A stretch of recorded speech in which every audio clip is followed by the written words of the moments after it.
Hey, good morning, guys. We're sitting out here on one of the pieces of property we hunted last night, and I didn't end up doing a intro there last night for some reason or another. Just probably got in a hurry, but I thought I'd do something a little bit different here, and I want to show you guys some stuff in the daylight, what we do for setup wise, and then also show you guys the hunt from last night and tell you the story about that. But we are using the FOXPRO X2S, comes with a remote.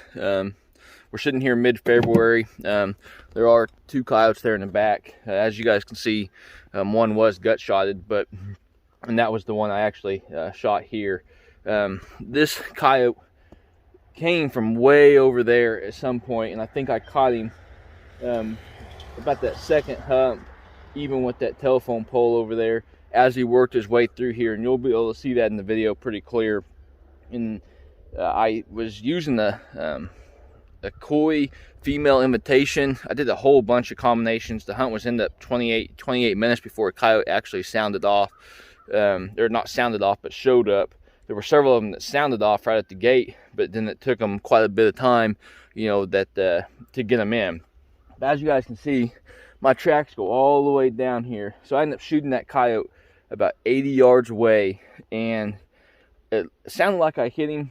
I got the 6.5 Bergara with the Thor 4 from ATN. Pretty good combination there with the SilencerCo suppressor. And that coyote was out there about 80 yards, and he took off. And then about right there to the left of my tracks, maybe 15-20 yards outside of him, the blood just started pouring out of this coyote. Well, anyway, that coyote ended up going roughly around 300 yards across this fence line, and I trailed him last night for, I'm going to say, 260 yards. I ended up crossing several different small tree lines, ended up finding a lot of blood, really good blood trail, and I thought, hey, I need to take the same perspective as I would as a deer hunter, and I backed out, and I came, marked my spot there with a stick. The snow is wonderful to have for this hunt, but that coyote, he had crossed another little small tree line, and I found him dead, just right past the pond, and he'd probably been dead for quite a while, but unfortunately those things happen. So I appreciate everybody checking out the video, and we'll get on to the hunt.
Alrighty guys, as you can see, we're able to get this guy found. I'm not for sure what actually happened with that shot last night, but that coyote, he came in, I'm gonna say from well, I can probably see close to a quarter mile in big wide open fields, and all of a sudden he just showed up there a couple hundred yards and ended up working his way in there. I ended up having to do a little screech to stop him, but he was a little bit longer.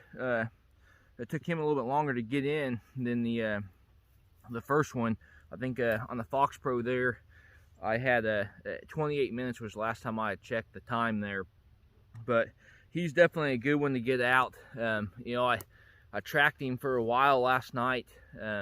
Ended up shooting him on the pretty far back to the left, so I'm not quite for sure what was going on. I was kind of getting worried a little bit, so I actually went out and shot at one of our targets last night, just to ensure that that weapon was still you know, on, and it was. So I gotta imagine, you know, that coyote, he just barely went, you know, he started moving a little bit more, or I either flinched. You know, in that video, it looked like, you know, you could definitely tell you hit him, or I hit him, and then as he progressed towards the wood line, you know, he took that one little thud. So that was a pretty good distinction, you know, hey, the animal is hit, but unfortunately, he actually probably went, I'm gonna guess, another 300 yards, and extremely, you know, glad that we had the snow on here. The blood trail was just phenomenal, you know, on this. And unfortunately, you know, we weren't able to make a recovery, you know, or on the animal's behalf, you know, a quick kill. So, you know, that happens sometimes. You just try to make the best of it. Make sure your, you know, firearms are, you know, in line and on course. And so he ought to make a real pretty coat on him. The bullet hole's not super big, real pretty different. You know, each one of these coyotes has got, you know, a different coat, coloration, and you know, it's something to definitely you know, look at when you do get the opportunity to look at pelts. So we're going to get on down the season there. Like always, I appreciate everyone, you guys that follow me, and best luck on your guys' upcoming hunt.